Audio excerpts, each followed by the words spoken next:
To start off our learning today, we would like to do an acknowledgement of the land we are on.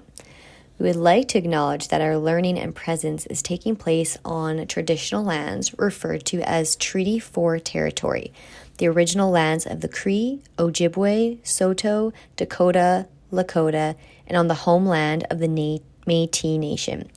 We are grateful and thankful to be experiencing the land that our prairie ancestors took care of and appreciated for us to learn from today. We acknowledge the wrongs and the mistakes done in the past, and we move forward to peace and love.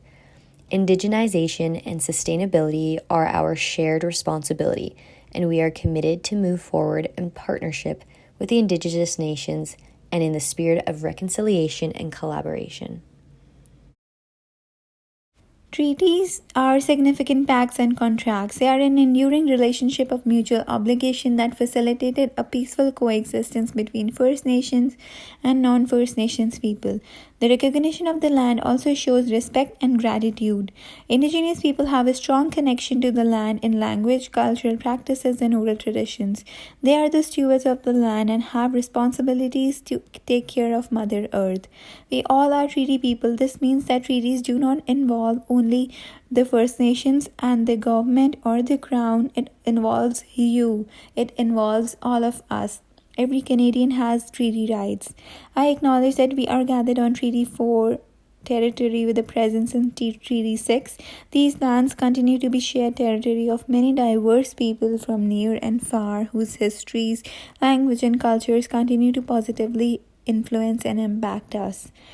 So, as we gather on this treaty ground today, we must appreciate and acknowledge the four directions, all natural and man-made things, as well as our forefathers that walked before us and all other beautiful elements of creations that surround us.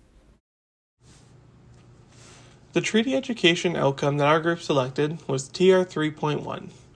The goal of this outcome is to examine the relationships between First Nations people in the land before and after signing the treaties.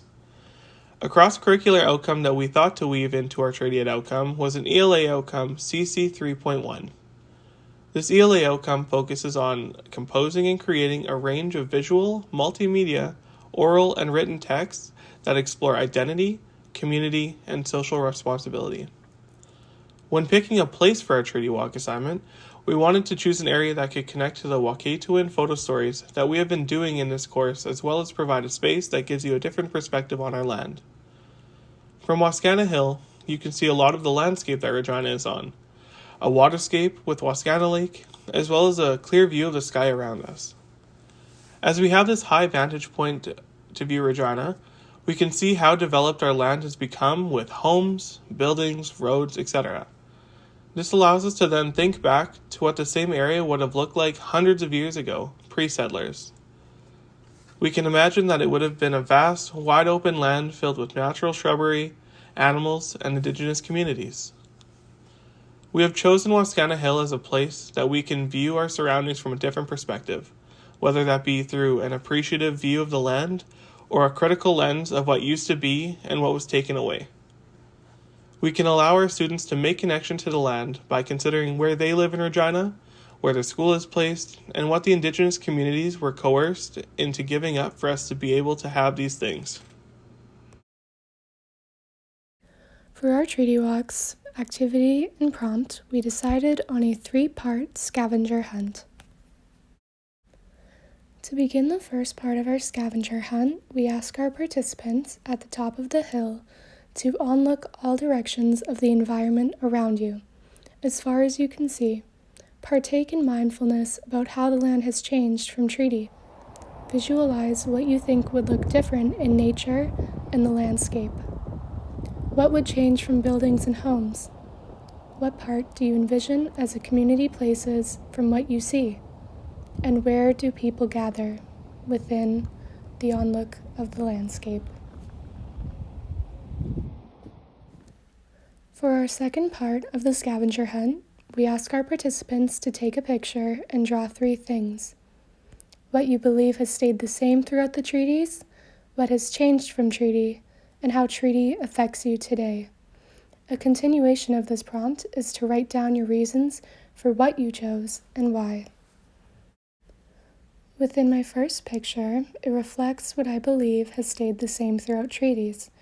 It reflects a native species that I believe will stay indigenous to our region and has not changed throughout time. For the second question, I decided to draw the landscape of what I saw from the top of the hill. This reflects what I believe has changed from treaty, how our landscape has changed from plains to city, residential homes, and parks. The last picture that I took was how treaty affects me today, and it represents my mom and my dog and how we are able to enjoy the landscape and the land that we are on in Treaty 4 on this walk and are able to use our land around us and enjoy it. For the third part of our scavenger hunt is a picture of me participating to find a flat space that's comfortable to lay down or sit if you are able, and participate in a calm reflection process. Reflect on the history you know of the land, what you can learn next.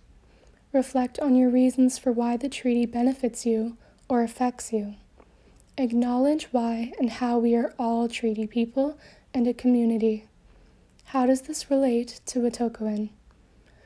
Recall something you learned and something to share about your involvement in the treaty walk.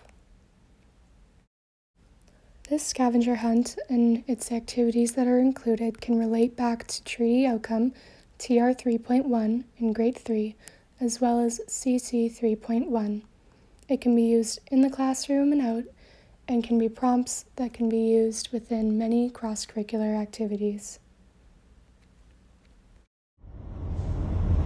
As we stand on Wascana Hill, which resides on Treaty 4 land, it is important to shift our perspectives to an understanding and ready-to-learn view.